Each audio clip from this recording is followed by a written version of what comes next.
It's Hello, everyone. we are live here with Steve Boyle, Sean Stewart, and Daniel Hurton, ready for another guest artist interview. Um, Everyone should all be right. starting to roll in now. Is Chloe's mum in yet? Chloe's mum is in. Chloe's mum is in. Excellent. Steve, So, we have a running gag at the moment with Chloe's mum, one of our technical assistants' mum. She's currently our biggest fan and keeps donating to our stream. Awesome. And we just like to make sure we acknowledge. I mean, you got to take care of your VIPs. Exactly. she is an obstinate, headstrong girl, but nonetheless, we're very fond of her and grateful for her support. Um, so, just to tell folks watching a little bit about Steve, Steve and I are both from California, so of course we both met in China, and at a conference. And Steve gave a presentation at the conference, and I walked up to him afterwards and said something like, "You are eerily like me, but much younger and more energetic." But Steve was speaking in a passionate and interesting way about theater and the future of theater and how much he liked Shakespeare. And I was like, oh my God, it's like watching myself in a coffee shop, but younger. But Steve has done a really interesting thing, which is create a career making theater outside of theaters. Um, as I as I said when I was trying to explain why I was so excited to have him as a guest, um, there are in any given year 10,000 new plays and 0 new business models. And Steve has found uh, a sort of entirely new set of kinds of experiences to build and has gotten adept at, finding alternate ways to put on shows that do a lot of what we want theater to do, which is why I asked if he would come and talk to us a little bit, because I think for students at NIDA, as well as people out there more broadly, the question of what is theater going to look like? What is theater going to look like 10 years from now, with or without COVID? It's going to be different. And Steve is one of the people doing stuff that I think is relevant to that conversation. So if I might, Steve, just tee it up by, would you describe one of your experiences so people can get an idea of like the kinds of things you do, knowing Sure. that they're very different one from the next? I'll start general and then I'll talk about some in specific, I think. What I usually say in general is that we take over themed spaces or historic buildings, deck them out with characters, storylines, set pieces, spectacle, mysteries, so that you as a guest feel like you are in the fictional world of the piece, either like you've stepped through a movie screen into the movie or traveled to a dream world or gone back in time.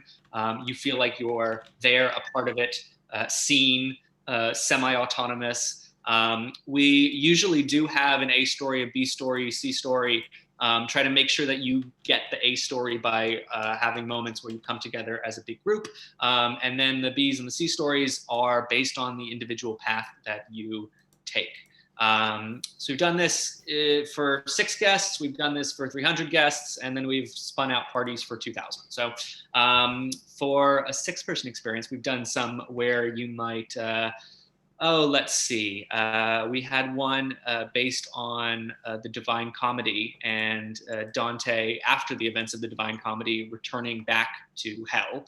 And so you entered this by walking through an unmarked door, down a hallway to a fireplace. And in the fireplace was Beatrice, who said, follow me, and then tumbled backwards down into a slide in this fireplace. You then plunged down this slide of the fireplace after her and found yourself with another 5 guests in the lobby of a strange subterranean motel with the joyous Italian music playing as you were served refreshments and assigned your room keys. And after that, you separated into one of 4 doors, some of which led to hallways, some of which to tunnels, some of which into noir little rooms, some of which into bedrooms, and basically found yourself navigating a Fantasia-like underground motel filled with characters from Dante's memory. So that was one piece, sort of the how it started. I've also done giant things where you arrive by taking a trolley into a 14-acre fake town and arrive in the midst of a World's Fair, and get your story bearings at the opening ceremony of the World's Fair, and then basically get to navigate this world as if you were there, getting caught up in different scenes and attractions, all of which have story content that kind of builds together into this narrative. Big closing ceremony to the World's Fair, and then following a trolley and a big brass band into the next world, which was a city block out of the 1920s, and so on and so forth. So those are just the beginnings of those pieces, both small and large. But we tend to try and want to make you feel like you're in the world, and also feel like you have a story to kind of hang your experiences on and to fill in the gaps of as you explore. We live in California, which is mercifully free of weather. But that's one of the things I think about when you talk about a large outdoor thing is, as much as I celebrate being outside a theater, you have to put up with more contingencies, right? When you're in that uncontrolled an environment. Yep. We got rained on once. It sucked. Not a lot more to say about it than that. There were enough indoor spaces that the show could go on, and you were at a World's Fair in the rain, in the 1920s in the rain, in the Great Depression in the rain, and it was atmospheric, but it was less than ideal. Yep. I just had a question from the audience. Where was this project held, and how do you manage the scope of a production like that? Cool. The large one was at an incredible venue in San Jose, so about an hour south of San Francisco, called History San Jose. The smaller one is a secret, and I cannot tell you.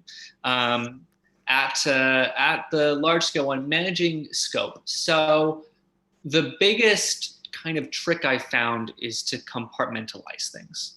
Compartmentalize worlds, compartmentalize scenes, so that the individual building blocks are smaller and manageable. For every actor in that giant piece, ultimately over the course of the night, they had about their own 30-minute play, and they had 10-minute encounters in each act that, because of how they were staged, could loop without bothering you with the looping, or attracting attention to the looping, as well as enough kind of free roam atmospheric content so that you had the sense of a busy place. But ultimately, once you break it down, it's just a series of scenes. And then, that was more manageable. And that's kind of where the largesse of the story and the production was then able to come from.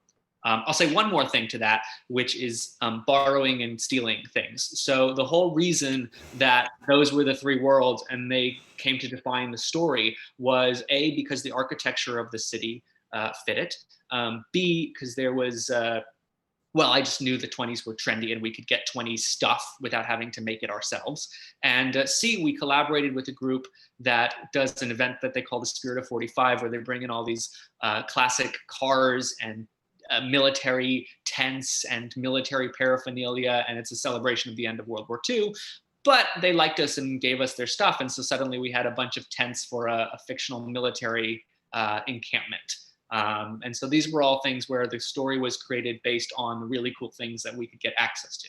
And kind of my philosophy in starting this company, and really how it still runs, is the idea that there's a ton of really cool and rich resources out there, and it's really cool when you combine them and weave a story through them. So how often do you start with a story idea and go looking for a location, versus how often do you get a location and then start building the story backwards from the venue? Just about 100% the latter. We almost always start with locations. It's one of the things we've been blessed with is people offering locations and being excited for different location-based partnerships. To date, we recently took over a hotel, and there we took over this hotel ballroom, and we did thanks to a company member of mine named Kimberly Flynn, build an incredibly large-scale set. But even the large-scale set was determined by the architecture that pre-existed in the ballroom and what we were able to use there. That's probably the most we've taken over a neutral blank slate and built a set. I honestly much prefer to take over really interesting, already pre-built spaces and figure out both what their aesthetics as also what their sort of flow of people demand story-wise. And the reason is because they already exist. They already are purpose-built and incredibly big and incredibly cool. And it's much cheaper just to use them than to build it. And it's also much more authentic feeling. So almost always start with space. And sometimes that's an underground secret society, and sometimes it's a big fake town, and sometimes it's a themed bar that looks like the London Underground. And sometimes it's a weird coliseum on a hilltop with a view of downtown San Jose. There's been a lot of different venues, and they've lent themselves to different types of experiences, but it almost always starts with the venue for me. That's really interesting and smart. I mean, one of the things I've always liked about, so, you know, my background is a lot in ARGs, or alternate reality games, and the ability to capitalize on a piece of the real world because you didn't have to pay for it and it feels so authentic is a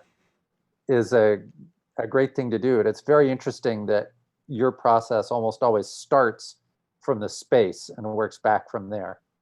Yeah, and as much as possible, it often starts at a secondary level with the performers. We like to build stories and scripts together and build them around people's individual talents and sometimes the assets they have. Again, it's these little cheat codes that get you to something grand and epic fairly quickly, because and it feels seamlessly and it makes sense and it's diegetic because the story is being crafted by these sort of really exciting given elements that you can start with. So tell me a little bit about the performance. I'm guessing somewhere along the line, you've had actors with some stage experience or trained for stage, and now they're doing this. And I'm guessing those are slightly different forms of performance.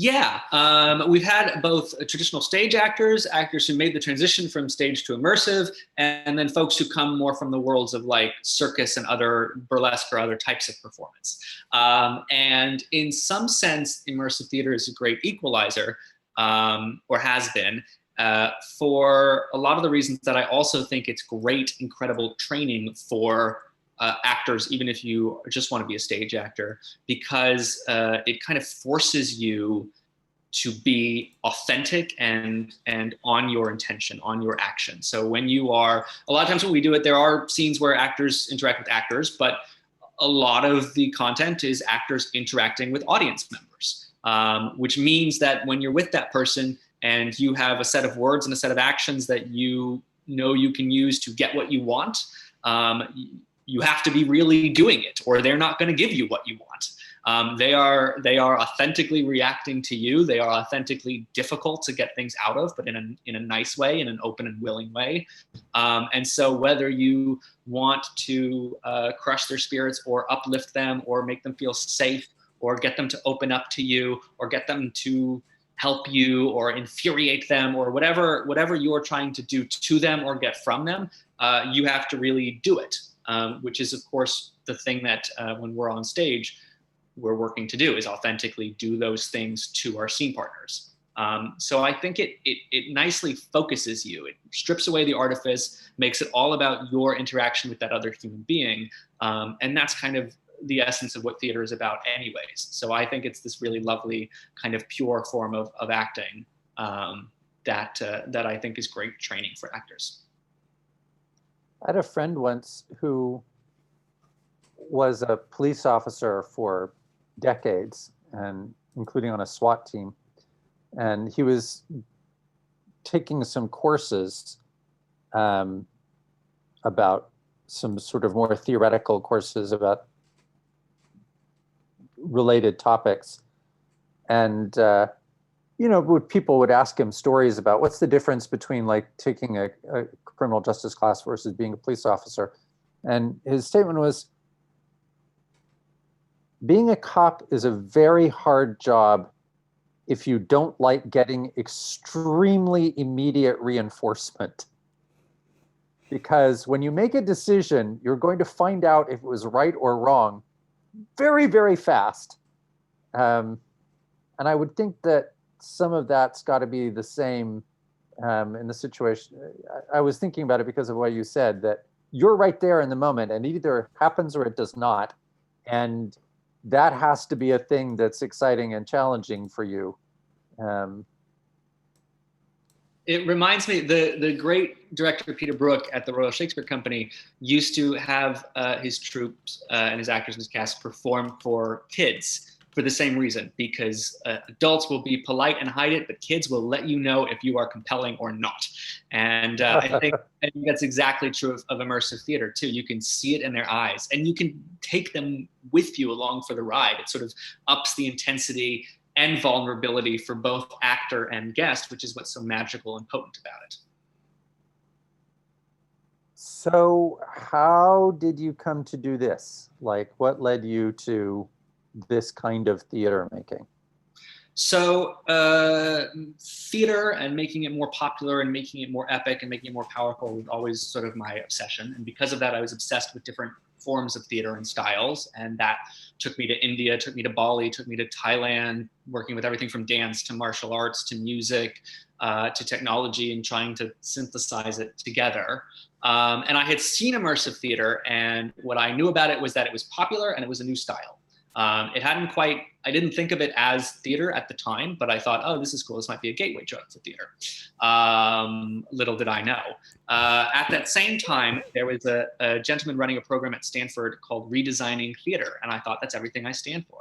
And so I would bug him to get coffee and every now and again, bug him again. And finally he said, come to this meeting I'm having and we can talk afterwards. So I showed up at this meeting, which ended up being him and a client from a VC firm. And they were talking about throwing a crazy experiential event in the woods for everyone they'd invested in.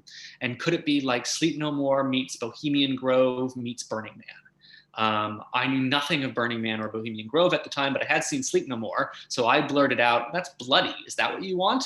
And the client, strangely enough, said, ooh, yes, hire that guy. And the project. And it turned out to take place at a weird abandoned Boy Scout camp, which I naturally turned into a military field hospital because it had the tents and I knew a blood technician. And so I was using what I had with a very small budget.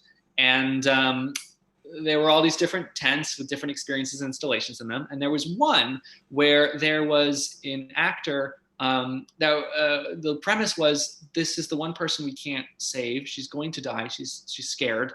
Can you sit with her, comfort her, tell her about a time in your life when something was going to happen no matter what that you were afraid of and how you leaned into it.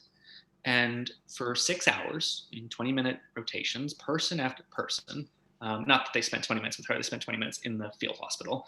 But person after person, all these VC folks, all these startup founders, all these folks I'd never convinced to see one of my Shakespeare shows, sat with her, held her hand, cried with her, talked about that time their mother died or their kid was diagnosed or they were fired or their company collapsed.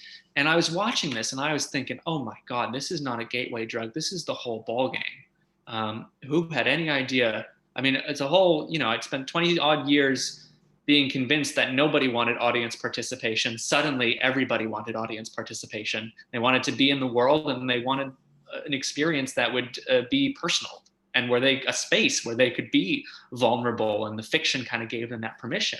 Now, at this time, two crazy things were happening in my more traditional theater life, by which I mean the theaters around me were collapsing. There was a beautiful theater in Santa Cruz, California called Shakespeare Santa Cruz that was shut down by the university there. And luckily enough, I gathered with some folks and helped them raise enough money to relaunch the thing as a new company with a nearly identical name. But within less than a year, the other place I was working, a regional theater in San Jose, where I was running an emerging artist lab, also ran out of money. And so the two theaters I'd grown up with and two theaters I was working at collapsed within the span of a year. And so I was going to skip a city hall meeting that was being held sort of in honor of the San Jose one and to let artists talk about how they were feeling.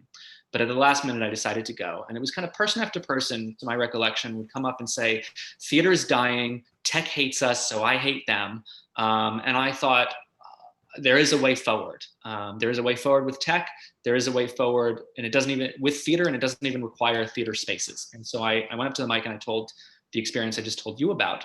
And someone comes up to me and she says, hey, I run this historical organization. We've got a 14-acre fake town. We've been looking for someone like you. Do you want to talk?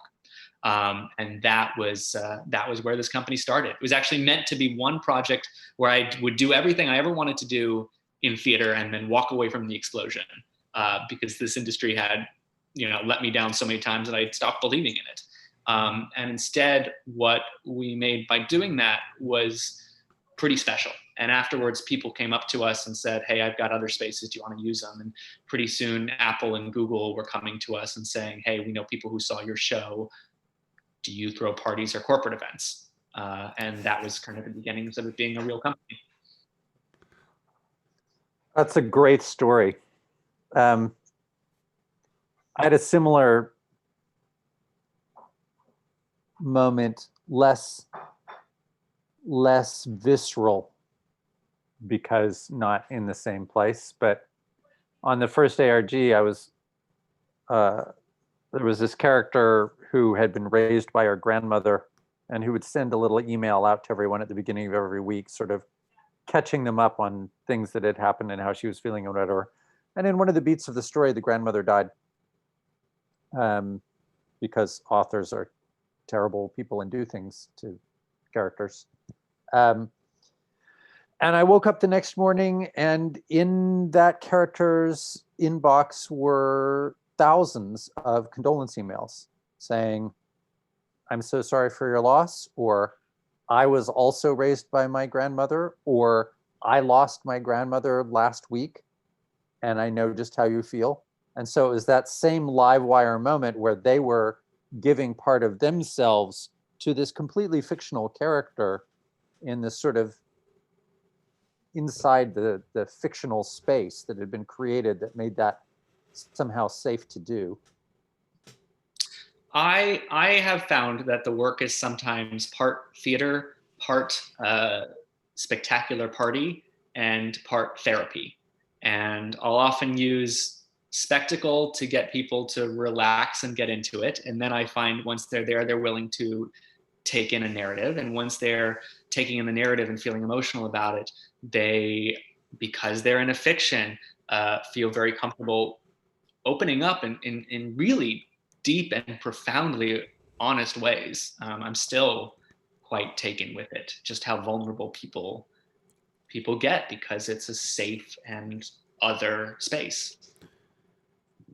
A question from the audience is, how do you rehearse something like that and anticipate kind of what you might get from an audience member in these kinds of conditions? Yeah, I don't have a spectacular answer for that. And I need to do rehearsal processes that have more time behind them, quite frankly.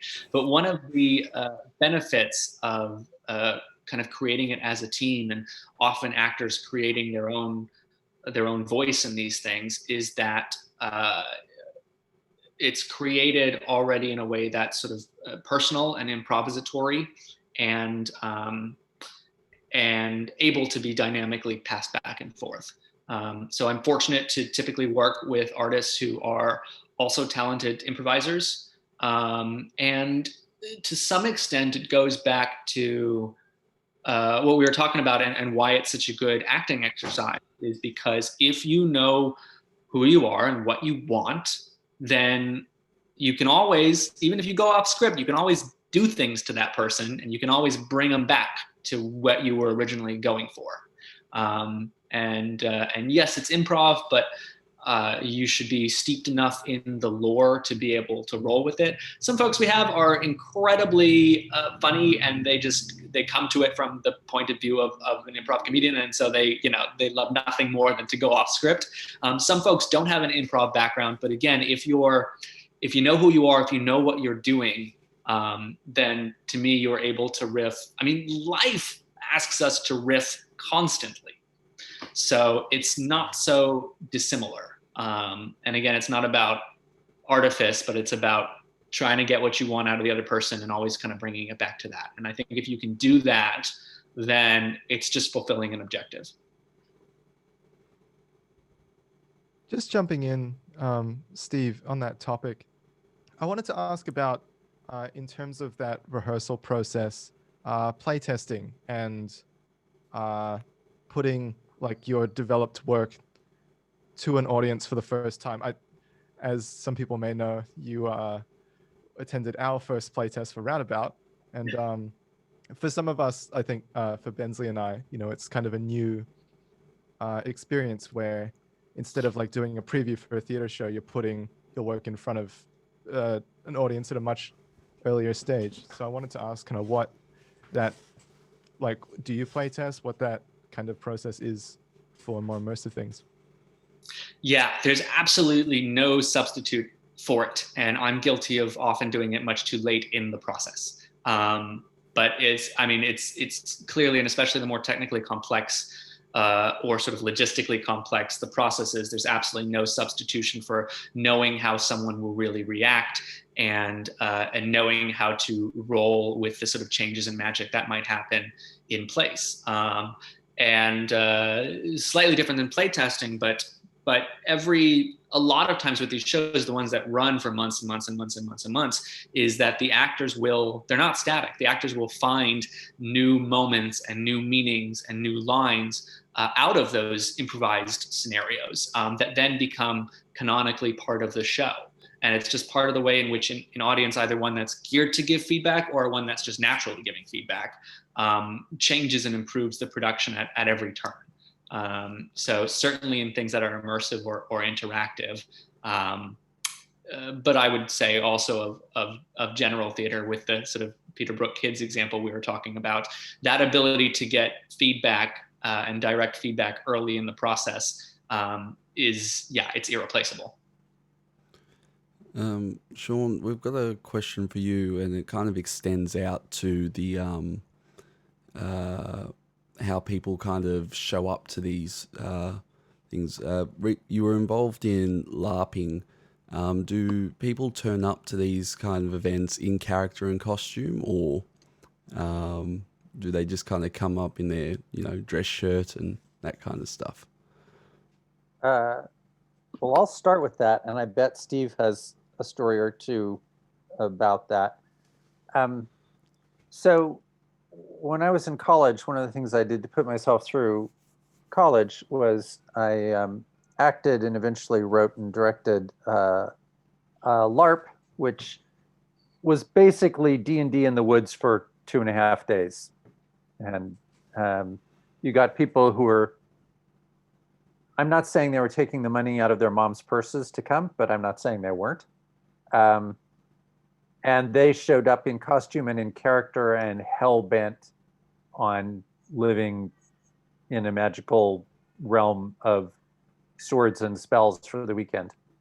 At the same time, with the same company, I was also doing murder mystery dinner theater. And there you would go into the house of some 32 to 46-year-old yuppie person with a group of people wearing their own clothes in their own house.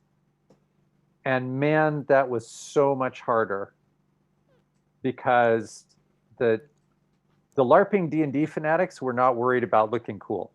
Like, they were there with giant helmets with horns on them or whatever to throw down.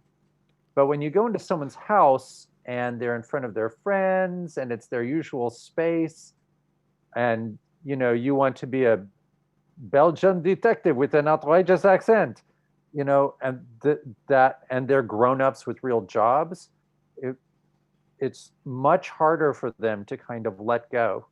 So as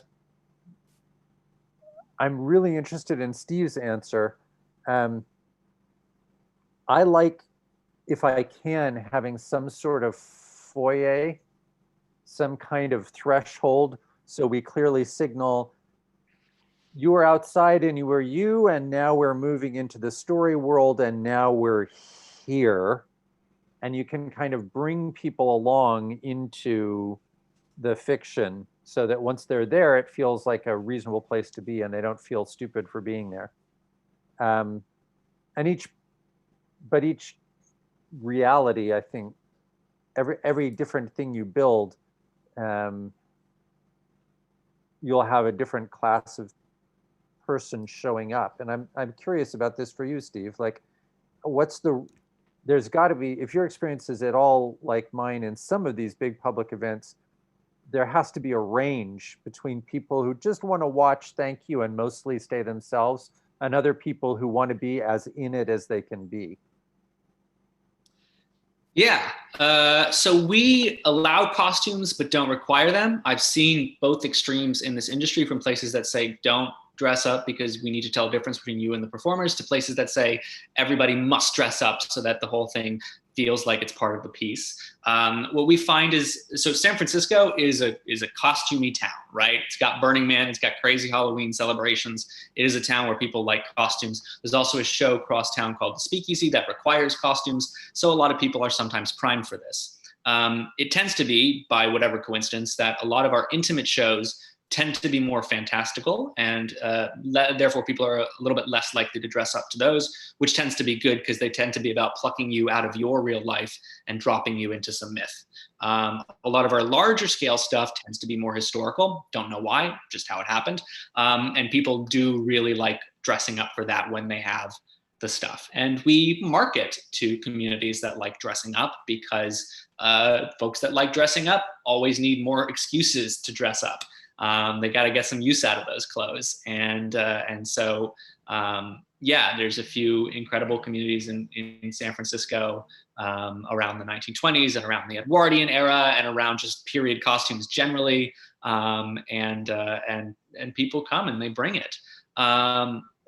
It doesn't always mean that they want to be the most active participant in the show. Sometimes it does, it doesn't always. Sometimes it means they just want to look awesome.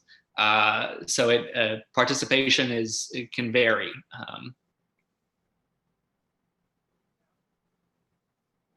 Did we sort of get the question answered at least partially in there somewhere? I think so. I think I failed, but judging by the yas that I got from chat, I think we got it. Sean, sorry, Steve, you recently started doing drive-through experiences. Is that planned, or was that result of the current climate? No, so this is completely improvised based on the current climate. We are lucky enough to have some partners, or we have a kind of key partner who on all our like large scale corporate events, we work with them. They're called Gatsby Entertainment. They bring some entertainment, some theming, and a hell of a lot of really cool AV. And one of the things they have is massive LED video walls. So I got a call from him that said, I've got a crazy idea. I've got LED video walls, drive-ins are the new craze. And I think with you and with a catering partner called Culinary Eye, we can do something that is special, unique, one of a kind. There's a great sort of history of places like Secret Cinema and Little Cinema. And I know there's companies in Australia whose names I'm forgetting that do immersive versions of movies. So if everything's going to go drive-in now, why not do that too? And what we get to do with that is then go to all these corporate clients that have been hitting us up or hitting Gatsby up or hitting Culinary Eye up over the years and say, hey, you know how you assumed that no events were possible this year? Well, we've got something for you. It's safe like a drive-in, but it's themed and elaborate like the parties you're used to throwing. And it can be a really special night for your company, and it's safe. And so it's entirely because of the pandemic, largely corporate focused, and building up now to company picnics and holiday parties and things like that. And sort of all about trying to recapture those kinds of events, but in this crazy climate. So one of the things that I wonder about, I don't know how you can speak to this, and maybe the answer is just, I don't know, kind of fluked into it, but the arts in general has a long tradition of going cap in hand to a corporate sponsor to say, hey, give us $500 and we'll put your name in the program. But that's a different thing from, hey, Apple, let's do something with 800 of your employees. Like, it feels like that's got to be quite a different sort of pitch-in sales cycle, whatever you want to call it. How do you, if someone out there has an idea and, stop for a moment. I went to a conference once in England that talks about imagining business models of the future for the arts. And they drew up on a chalkboard today's business model, which is government gives money to the BBC, which distributes it. And I was like, yeah, that's not how it works in America. What else you got? So is there anything you can usefully say about what is a different kind of approach to taking to like corporate clients or someone like that? Because you're getting to make cool work, but it's not in the traditional, we'll put your name in the program way.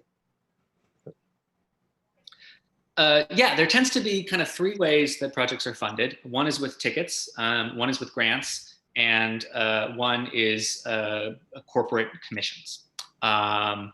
Tickets are the least margin and the most risk, but the most my decision of, or our decision of what we're doing.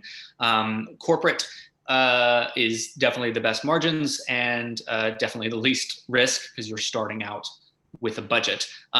Those have really varied in style. We've done things that looked like an immersive show for leadership training, where it was sort of infused in the characters and the plots and all of that was infused with sort of specific concepts out of some pedagogical leadership training. We've done stuff that was pure for team building, and so more fantastical, but based around folks getting to work together and game-like. And we've done stuff that is a little bit closer to parties that borrow immersive worlds and immersive characters, but aren't plot-based. And those are the biggest. And what's true about all of those things is that they're already line items in corporate budgets. They're already planned. Frankly, a lot of those relationships come inbound. They come from corporations saying, we got a team building thing, or we got a party thing, or we got a leadership training thing. And either I know somebody who's been to one of these shows who raved about them, or I know that immersive is the new hot thing and I'm gonna Google it and see who's doing that work locally. Those works are different than the full-blown, typically different than some of the full-blown plot-based ones. Though I used to joke that I liked corporate work because it taught me I could do things with a happy ending. Right? No one wants to see Juliet and Romeo dead on a slab for their corporate retreat. I really did have to learn that lesson. But there are a couple of examples where stuff we've created for corporations turned into shows. When we created a Wonderland show, that was originally a very small corporate commission, and we finished it and went, oh, that was actually. The public would like that. That was really cool, and brushed it up and sort of dialed up the plot and emotions a little bit, and then we had a show that ran for a year. That's really interesting. You never know where work will come from.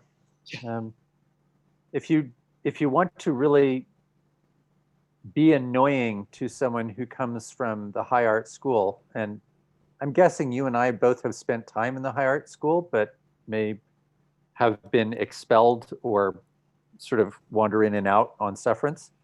But if you try dropping as a conversation opener, well, obviously the Sistine Chapel was a product placement gig, and then see how people respond to that, which is not always great, but somebody somewhere has to pay for an artist to do stuff. And what I sort of like about, if you're creating a fascinating Alice in Wonderland experience and you're getting to do it for a client who's paying for it, so you know you're not going to lose your shirt, and you're not required to sell sneakers or toothpaste in the execution thereof. Like, that's actually a lovely way to develop a show. Yes, strong agree. If someone wanted to do that kind of work, they were in Sydney, they were just getting out of NIDA, do you just make sure that you come up on that Google search? How would you start? And not necessarily just with the corporate fundraising, but if you were starting all over again, somewhere other than San Francisco, or maybe the answer is wherever you come from there. So use that. What advice would you give to someone who actively wanted to try to get to a place that you sort of backed into? Yeah, very much backed into. Most of the moments of growth in the company came from inbound leads and asks that then grew and grew and grew. That said, I think there's a few sort of practical things you can do.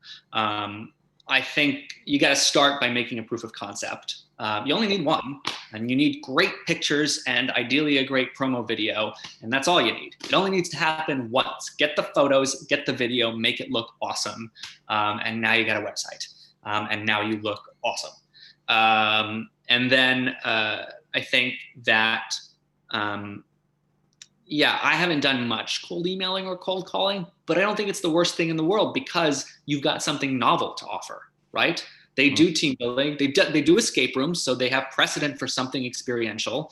You'll do that a little bit of a higher end version. I know at least in the United States, we benefit because a lot of business trips see sleep no more. And so there's a common thing. And they go, that was the weirdest, coolest thing I did in New York. And I go, cool, I can kind of do that sort of thing. And then we've got a frame of reference. For parties and stuff or for other things, then I would say reach out to companies who are already doing these things with them and talk about how you can plus them and be an upsell for them. So, there's already companies selling lights and selling entertainers to corporations. What if they could add immersive experiences to that list? And you'll be the writing power, and you might have a crew of performers or any assets you've gained from the shows you've done to throw into the mix and be a sort of a value add based on your know-how, your experience, and your background. So one way to say it is make a lot of friends, because the people that come to the shows and the people that you meet at like parties and networking events and meetups are going to become your champions and your friends, and it's good to have friends. So meet a lot of people and sort of be fearless about curating and crafting those relationships. So if just recently there was a movie that came out, have I got the title right? Letters from Elsewhere, that they made about Sarah Thatcher's Jejune Institute, which is very peculiar for Sarah because it's like, I did this thing 12 years ago and now there's a movie about it. What? But if you and I were 22 and we were getting out of NIDA and living in Sydney, then would it be fair to say we're surrounded, we've got 40 or 50 friends who are the people we know from school. Let's design something cool that happens in the streets of Sydney, a scavenger hunt, a piece of pop-up theater. Just make something, make it cool, do it for, we don't need a lot of props, we don't need a lot of sets, we don't need a lot of costumes. And what we do need, if we got any damn thing out of the school, we'll be able to make or borrow or pilfer or jury rig and make a show, put on a show that people like. And to your point, now you have a website. If I've learned one thing from my accidental tour through the world of marketing, it's also that you can almost always declare victory. And if you make something genuinely cool, then people will talk about it, and it's something you can point to, and it doesn't have to cost a lot of money. You don't need to rent the Orpheum and fill all the seats. You just have to make an experience that was worth being at. Is that fair as a starting point? I think it's extremely right in a couple of ways. So I certainly, my advice to young actors and theater makers in the US, which is incredibly underfunded, is that there is no pathway in your profession. You have to make it. So you have to make the work and cut your teeth and learn the things and make your name by making the work yourself. And as you're saying, you don't necessarily have to spend a lot of money to do that. Other people are doing expensive stuff. Let them. And a lot of it's boring. So the exciting elements are usually not in the expensive stuff. And to the extent that you want spectacle, again, where is that kind of thing already present based on the talents of your performer friends or the natural architecture of the city? And like Sean is saying, you don't even have to have a space that's yours. The streets can be your space, and you can do something really beautiful there. So I think Sean's advice is pretty much right. Money, and I can tell you, at least the immersive world is the size of a poster. More, and artists want to know each other. So it's pretty easy to jump into a community, a real global community, by taking the leap and making the work in whatever form you have available to you. I think Bob Dylan, was someone asked Bob Dylan for career advice, which, if you know anything about Bob Dylan, is a weird thing to do, but nonetheless, it was done. And he said, just get something on the radio, man. And I think it's true for all of us. Like, just get something on the radio. Make work that has a spark and let the spark jump. And I think one of the things about school is that it trains us to look for someone who wants us to perform and then hope to perform and be rewarded for that. And the rest of life is only occasionally like that. At least if you're a freelance entertainer, it is rarely that way. But our urge to find a gatekeeper and then ask if we can come in is very strong. When possible, to the extent you can find a way to not ask the gatekeeper, just throw the party. I think it's a helpful thing to do. And then you can tell the gatekeeper who you are. You can say, hello, gatekeeper. I would like to meet you, gatekeeper. I'm those guys that threw the party. Yeah. Here's the video. Exactly. And chances are the gatekeeper goes, I didn't have enough knowledge of these cool things. Because everybody doing this is, whether it's immersive theater or traditional theater, is looking for the next cool thing, and slightly insecure that their mental map isn't comprehensive. And so if you just show up on their radar saying, hey, I do a cool thing, do you want to talk? I think that's a pretty good way to go about it. Testimonials. Testimonials are good too. When you do the thing, get your teachers to come. Or if your teachers know fancy people and are willing to invite them, that's a good way to go. Just get people to see the work and either give you constructive criticism or be willing to say something nice about it that you can stick on the website. Hey, Steve, we're doing a show in about a month. Can I interest you in attending? You got it, man. No problem. Done, sold. Look at us. We're already moving up in the world. I'm just saying, like, how many fancy people are going to come and, at the very least, watch you stream video from your purple lair? Do we have any other questions that anyone wants to ask while we've got Steve here? I don't think there's any from chat. I have one based on what a pattern that seems to be appearing with people that are coming on. Steve, I would like to know if you play D&D, because we asked Chris, he plays, Daniel plays, Sean plays. It seems that everyone came up through D&D in some sort of way. I did not grow up with D&D. I had to like learn that after becoming an immersive person. It's very accidental that I'm an immersive person. I come 100% from the theater world, and it happened to be that a lot of the sort of Shakespearean traditions of breaking the fourth wall and making big festivals out of it, and the fact that there are a lot of global traditions that did that too, is what was my primer for this world that reaches out to you. And of course, after I started doing it, I found that all the actors I worked with played D&D, and a lot of the collaborators I was working with played D&D, and steadily I learned how to play and played some sample games with them and with friends. So it is not something I grew up with. It is something I do really like, and something I would actively do more of. It's something I'm quickly learning that I'm going to have to become a part of with everyone else doing it around me. You know, I hadn't thought of it exactly, but other than it came up in our conversation with Chris, but role-playing games like that are structured theater. Like they do teach you that magic. You keep a story so it still feels like it has shape, and yet you respond to what the individuals in the story are doing. And that, you guys have heard me give my speech about, art used to be like cooking.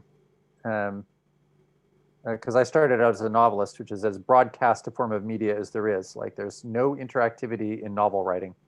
I immediately can think of some examples, but let's just let it stand. So in that sense, it's like cooking. Like, you make a dish and then you put it on the table and people either eat it or they don't. This kind of entertainment is more like dancing, which is you rent a space, you put on your fancy tux, there are people standing at the side of the wall, you strike up the band, you hold out your hand, and you hope like hell they say yes. And once we're dancing, you have to keep making it entertaining for them, and you have to keep making them feel both safe and yet somehow exhilarated. And that there is a lot of that to a role-playing game. It's a dance. It's not cooking. I think that's pretty good. Well, is that a logical time to? Yeah, I think it might be that there was a comment that surely you must be a dungeon master, Sean. I'm a better player than I am a DM. I generally play the fast-talking character who tries to get what they want by lying a lot, which don't even think about that very, very hard. But I like, maybe it's a Coles to Newcastle thing. Like, I write novels for work. I like to let somebody else invent the world for me to play in when I'm at play. Well, I guess that we'll wrap the stream up here. Thanks, Steve, for coming on and talking with us. It's been really good for just Daniel and I here, let alone the other people in the other cohorts who have been asking questions. We really appreciate your time. Thank you. I enjoyed the playtest. I'm really excited for the work that is to come. I think this is an awesome project, and that you're very lucky to work with a guy like Sean. Clip that, put it on the website. Yeah, by all means. Already on it. I'll take Steve's testimonial anytime. Alrighty. Thank you everyone for watching. Roundabout will be going live August 4th, Australian Eastern Standard Time. We'll be streaming across a few different time zones, American and the UK, which will be some early starts and some late starts for us, but it'll be heaps of fun. NIDA official Twitch has just come on. Alrighty. But thank you everyone for watching, and we'll see you tomorrow in our next stream. Bye-bye. Thanks, guys.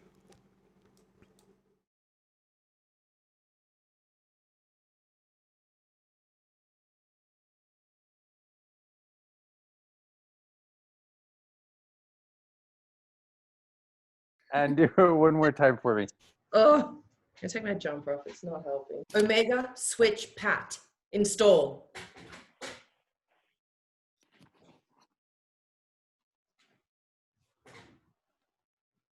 Whoa. I'm Sam. Sam. Sam. Whoa, dude, I'm in her yurt. No. No, no, no. I'm in her everything. Good. This is art right here. The thing is, it's Well, not no. It's not no. It's now. Anyway, there were these people there watching us. And they were, yeah, watching the stream and talking about us. No, no, no. No. Are you sure Ah. they said that, or is that just something you wanted to get off your chest? N-A-O-U. Okay, well, You know, that's a bit rude. A-U. no. Oh, hell. I'm packed. That's pretty good, right? That's the best thing I've ever seen you do, Lee. That was great. Anyway, there were these people there watching us. And they were, yeah, watching the stream and talking about us. What did they say? Oh, dude, just like